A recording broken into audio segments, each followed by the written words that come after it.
Paschal. I'm with Subject to Institute. This is our monthly Q&A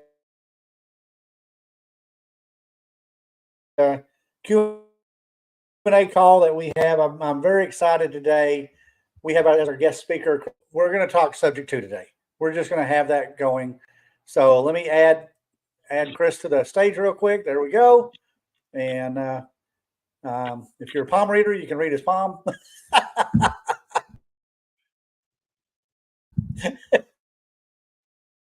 There he goes. Good shot. Good shot. All right. Chris, I think it's on both our ends today. I don't know. I think we're having some connection issues on both sides. So, Chris, can you hear me? I can hear you. It's a little choppy, but I can hear you. I'm putting Chris, it all can you hear me? together. Yeah. All Can right. you hear me? Okay. Yeah. I think we both have some. Yeah. Gotcha. Loud and clear. Perfect. Loud and clear. All right. So, Chris, tell us who you are and what's your business. What's your business? Chris Blum, and I do wholesaling in the DFW market. Yep. Pretty much anything on Wholesaling. wholesale. You do subject twos and non-subject twos both, right? That's correct. That's correct. Yep. Well, what attracted me to you, Chris, is you send out a ton of wholesale houses that the seller will work with the buyer on a subject to. That is very rare for wholesalers. So, how did you wind up getting into this business? So I got into this business about 5 years ago. One of my buddies, Brandon, was doing this by himself, and hit me up one day. I was doing construction and stuff, and he hit me up after I'd moved to the Dallas Fort Worth area and asked me if it'd be something I'd be interested in. He called me. He said, "Hey, the wife's pregnant, and it's twins." So he said he's always wanted to scale this type of business up and get things going, and invited me to be a part of it. So we just jumped in it.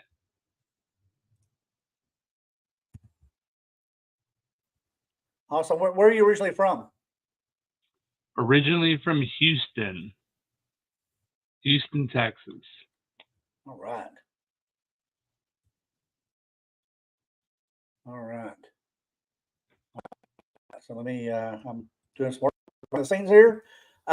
So, um, let's talk a little bit about your seller. Now, you send out a ton of emails, just phenomenal properties that you're running into. These aren't crack houses. You may have your fair share of crack houses. I've not seen them, but these are really turnkey houses in the most part. Phenomenal. So, who are your sellers, and how do you work with them? Let's talk about who are your sellers. So our sellers, typically it'll be somebody that's met our motivated selling criteria. So we'd like to market and reach out to people that have got multiple indications of distress. So whether that be probate, divorce, power cutoff, water cutoff, all this information, we take all of that distressed motivational information, compile it into an Excel sheet, and then stack it. And so people that are on multiple levels of motivation, let's say it's divorce and the power is turned off, then that's kind of like our hot list, for example. So we'll hit all those people, contract it. I'll put together a little flyer, email, call some of the people I know that are buying in the area, and then put it all together and ship it out. Right.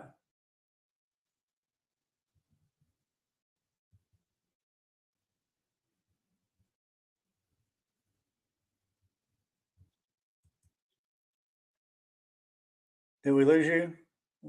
There you are. Can you Okay. hear me? You're back. There we go. Yeah, I Gotcha. got you now. You cut out just a little bit. So once you compile this information and you get all this together, um, so who are your buying clients? Who are you reaching out to buy these houses from you? To buy from me or buy or sell to me? No, no. You got the sellers. You've already found them. Well, let's stay with the sellers for a minute. I got ahead of myself a little bit. So how do you propose to them, if it looks like it's going to be a sub 2 deal, we're going to stick on that. How do you propose to them, um, that process, this concept? How do you do that? So we start off all of our discussions with our sellers as if we're buying the house. And we later, whether it be same day, next week, or whatever it is, whether we decide to exercise our right to, resell it and then assign the contract, or maintain our position as the buying person for the property. We'll either stay in place as the current buying position, or either, have somebody else swapped out to fill our spot. But ultimately, at the end of the day, when it comes down to somebody filling our spot or us maintaining our buying position on a contract with the seller, we make sure that somebody's qualified to take over our position as well. So, just if you called me up today and you're like, "Hey, I want to buy this subject to property Tonight. So with no prior information," it probably wouldn't be very smooth.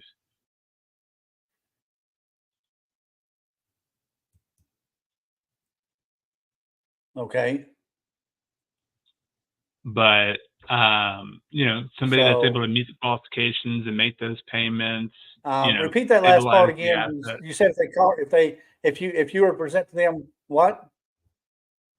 If someone were to call me today that I never spoke to before, and they said, "Hey, I saw your subject to property, and I'm interested in it.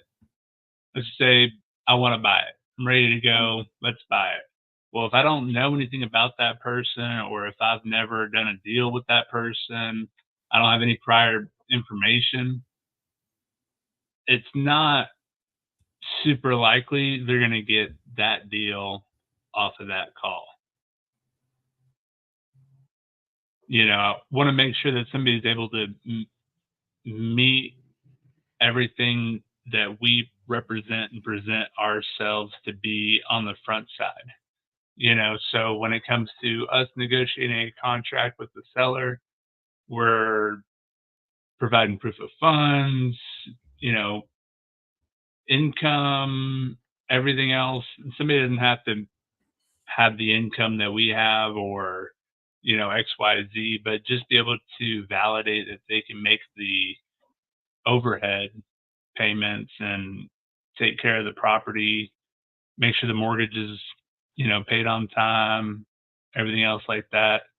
That's the type of person that we're wanting to plug in to fill our seat on the buy side when we're assigning the contract.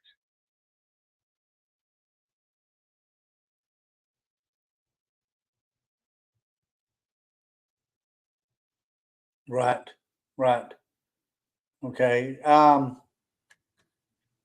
Okay. Let's see what we got here.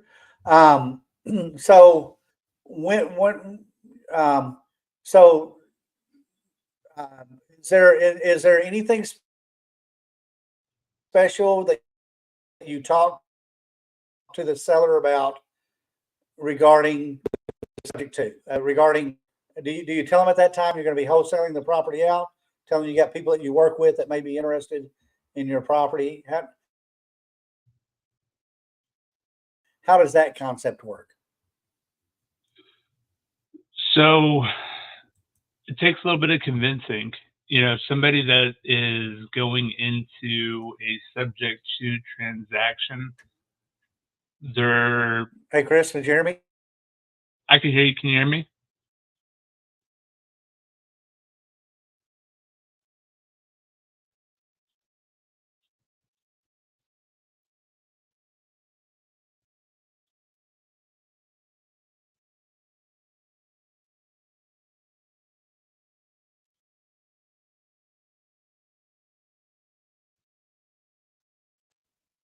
Okay, now I think I got my sound back. There you So are. when you talk to the seller and you talk to them and it's going to be a subject to, what do you do? Yeah, there we go. So what do you do to present to them that you're going to be selling this contract? You're going to be bringing in another buyer for their property that's going to be responsible for making payments. How do you go about that concept? How do you sell that to the seller?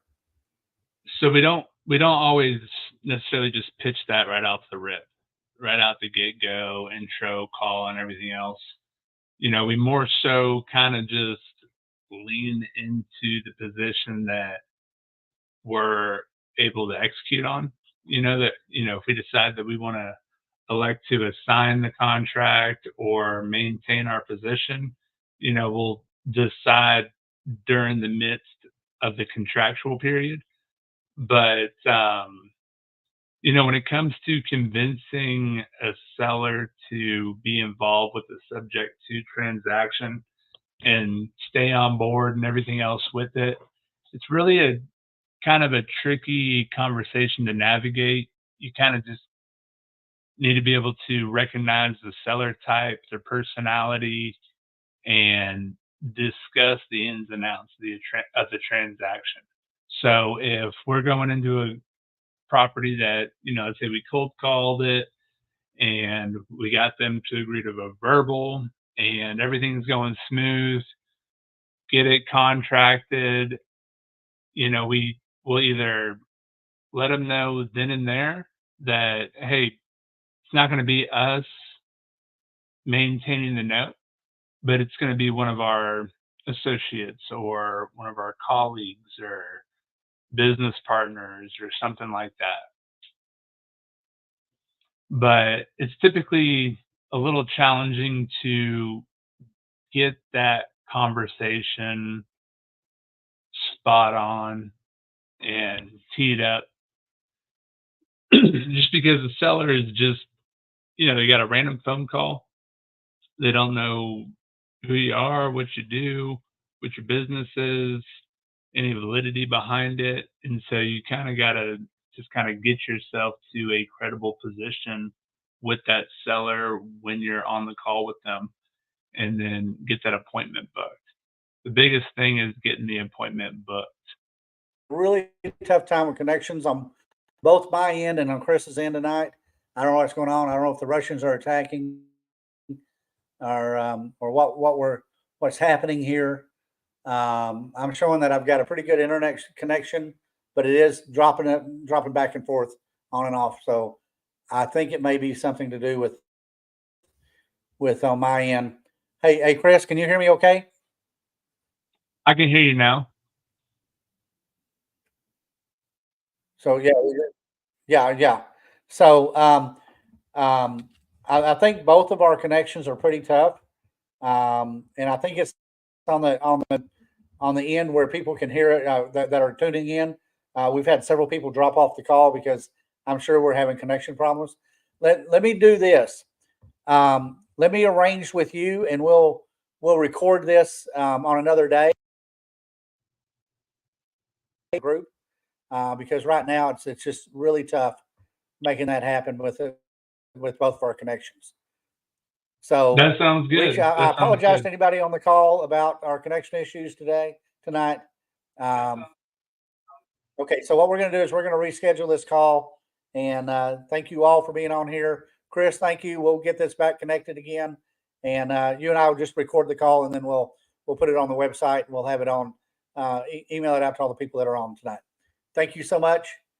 Appreciate everybody being on here tonight. Chris, thank you so much. I'll need to get some information from you at a later time, because I'm gonna. I wrote a book on subject too, and I'm going to send it to you. So good deal. All right. Thank you so much. Good deal. Thanks, everybody. Thanks, Roger.